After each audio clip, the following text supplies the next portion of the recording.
Let's talk about this, ano ba ang mga difference between PhilHealth, HMO, and a health insurance. PhilHealth is a national healthcare program owned by the government. Therefore, it's a public organization. Usually, ginagamit natin ang PhilHealth para mabawasan ang ating medical bills at pwede din siyang gamitin kapag may nanganganak or pregnancy complications.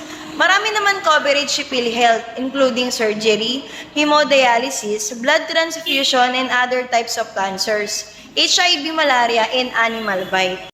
HMO stands for Health Maintenance Organization, which is provided by private companies. Usually, binibigay ito kapag na-permanent na ang employee, and the company covers the monthly premium or partial na may dinededuct kay employee. HMO, ginagamit din ito for check-up, doctor's appointment, dental, mga laboratories, or halimbawa na emergency room ka, you can use this to pay for the bill. Lastly, of course, health insurance.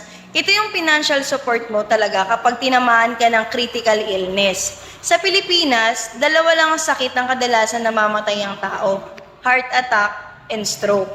Let's say in a stroke, it will cost you maybe 50 to 80,000 for your treatment. PhilHealth will cover around 30,000 for your medical bills. Magagamit mo sa HMO to pay for the room and the doctor's fee, pero may mga limitations din ito.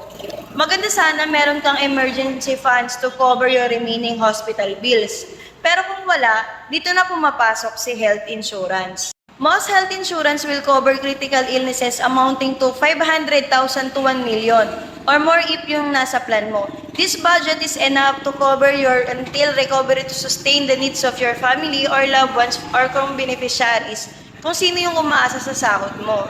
Imagine, nagkasakit ka na-confine ka, hindi ka makapagtrabaho. You have to pay all of these bills, tapos kailangan mo pa ng pera for recovery. And kung na-stroke ka, mukhang hindi ka pa makakabalik sa work anytime soon. Health insurance will definitely cover all your costs until recovery at the same time. Protektado din lahat ng taong umaasa sa'yo. In summary, hindi lahat sapat na meron tayong PhilHealth, hindi din sapat na meron tayong HMO. Maganda sana meron tayong tatlong yan. For more information about health insurance product, message me at my FB page. Bye!